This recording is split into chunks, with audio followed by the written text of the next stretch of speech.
Present competitive exam preparation మొదలుపెట్టినటువంటి freshers, ఇప్పటికే government jobs ప్రిపరేషన్లో ఉన్నటువంటి వారందరూ కూడా రైల్వే ఎగ్జామ్స్ సంబంధించినటువంటి ఎన్టీపీసీ అండ్ గ్రూప్ డి రాస్తున్నటువంటి వారు వీరందరూ కూడా ఎస్ఎస్సికి సంబంధించినటువంటి నోటిఫికేషన్స్ ఎప్పుడు రాబోతున్నాయని చూసుకుంటే మీకు రాబోయే ఈ 8 నోటిఫికేషన్స్ కూడా March 31 అంటే ఈ మంత్ ఎండింగ్ నుంచి రాబోతున్నాయి. ఇదే టైంలో మన ఏపీ నుంచి కూడా ఉగాదికి జాబ్ క్యాలెండర్ అనేది ఏపీ గవర్నమెంట్ రిలీజ్ చేయడానికి రెడీ అవుతుంది. సో ఎవరైతే ఇంగ్లీష్ మీడియం బ్యాక్గ్రౌండ్ ఉండి ఎస్ఎస్సికి ప్రిపేర్ అవుతున్నారో, బీటెక్ బ్యాక్గ్రౌండ్ నుండి ఎస్ఎస్సికి ప్రిపేర్ అవుతున్నారో వీళ్ళు చాలా త్వరగా సక్సెస్ అవుతుంటారు.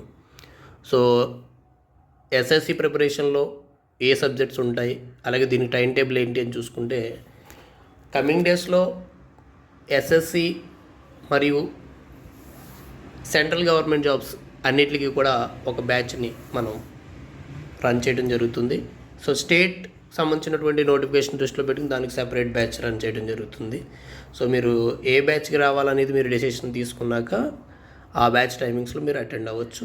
సో 2 చోట్ల కూడా కరెంట్ అఫైర్స్ కామన్గా జరుగుతుంది, అలాగే జనరల్ స్టడీస్ అనేది కామన్గా జరుగుతుంది. ఎస్ఎస్సి బ్యాచ్లో అడిషనల్గా ఏం జరుగుతుందంటే అర్థమెటిక్ రీజనింగ్ ఇంగ్లీష్ మీడియంలో జరుగుతూ దాంతోపాటు కాంపిటేటివ్ ఇంగ్లీష్ని వెరీ ఫోకస్డ్గా వొకాబులరీ కానీ గ్రామటికల్ రూల్స్ కానీ ఇవన్నీ కాంపిటేటివ్ అప్రోచ్తో ఫోకస్ చేయడం జరుగుతుంది. సో ఎస్ఎస్సిలో మీకు అర్థమెటిక్ రీజనింగ్ జీకేకి సంబంధించినటువంటి విషయాలతో పాటు ఇంగ్లీష్ ఉంటుంది. ఈ 4 సబ్జెక్ట్స్ని బాగా ఫోకస్ చేయాల్సి ఉంటుంది. ఓకే, సో ఎవరైతే ఫ్రెషర్స్ ఉన్నారో ప్రజెంట్ ఆఫ్టర్నూన్ 2 నుంచి 6 మధ్యలో ఎస్ఎస్సి బ్యాచ్కి మనం ప్లాన్ చేయడం జరుగుతుంది. సో టైమింగ్స్ అనేవి సమ్మర్ టైం కాబట్టి మార్నింగ్ టైంకి మార్చితే కనుక మీకు అది షెడ్యూల్ ఇవ్వడం జరుగుతుంది. సో కామన్గా కరెంట్ అఫైర్స్ జీకే క్లాసెస్ అయిపోయిన తర్వాత ఏదైతే సెక్షన్ ఉంటుందో ఆ section arithmetic reasoning English medium కానీ అలాగే కాంపిటేటివ్ ఇంగ్లీష్ని కానీ ఒక బ్యాచ్కి యాడ్ చేసేలాగా కూడా ఒక ప్లానింగ్ ఉంది. సో మీరు ఎవరైతే కాంపిటేటివ్ ఎగ్జామ్స్ ప్రిపరేషన్లో ఉన్నారో మన టార్గెట్ స్టడీ సెంటర్ నుంచి కోచింగ్ తీసుకుందాం అనుకుంటున్నారో వాళ్ళు సో ఈ నోటిఫికేషన్స్ అన్నీ కూడా రాబోతున్నాయి అన్న విషయం క్లారిటీ పెట్టుకోండి. ఈ నోటిఫికేషన్స్ అన్నీ ఎగ్జామ్స్ వచ్చే జూన్ నుంచి ఇంచుమించుగా మొదలైతే డిసెంబర్ జనవరి వరకు జరుగుతూనే ఉంటాయి. అంటే ఎస్ఎస్సికి ఇంత టైం పీరియడ్ ఉంది.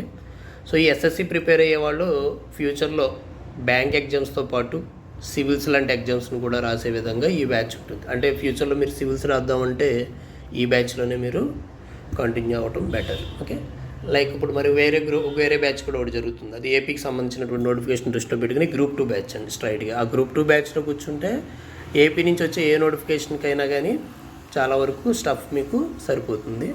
సో ఇలా మనం ఈ 2 బ్యాచెస్ని కూడా సెపరేట్ చేయడం జరుగుతుంది. సో కంప్లీట్ క్లారిఫికేషన్ ఏంటంటే ఎవరైతే ఆన్లైన్ కోచింగ్ స్టూడెంట్స్ ఉన్నారో వాళ్ళు ఎస్ఎస్సికి ప్రిపేర్ అవుదాం అనుకుంటే ఇప్పటి నుంచి మొదలు పెడితే నోటిఫికేషన్ వచ్చేసరికి మీకు అర్థమెటిక్ రీజనింగ్ లాంటి సబ్జెక్ట్స్ మీద గ్రిప్ పెరుగుతుంది. సో అక్కడ నుంచి జిఎస్ ఎలాగో రెగ్యులర్గా ఉంచాం, కరెంట్ అఫైర్స్ ఎలాగో మన యూట్యూబ్ షార్ట్స్ ద్వారా వీడియోస్ ద్వారా వస్తున్నాయి మీకు. సో దాని మ్యాగజైన్ కూడా ఎవ్రీ మంత్ ఇక్కడ ఇవ్వడం జరుగుతుంటుంది. సో జీకే మెటీరియల్ 140 టాపిక్స్తో పాటు సబ్జెక్ట్ పరంగా సిలబస్ పరంగా మనకున్న ప్రతి టాపిక్ మీద కూడా మెటీరియల్ ఇచ్చుకుంటూ మనం వెళ్తాం. Okay, so have a nice day, all the best.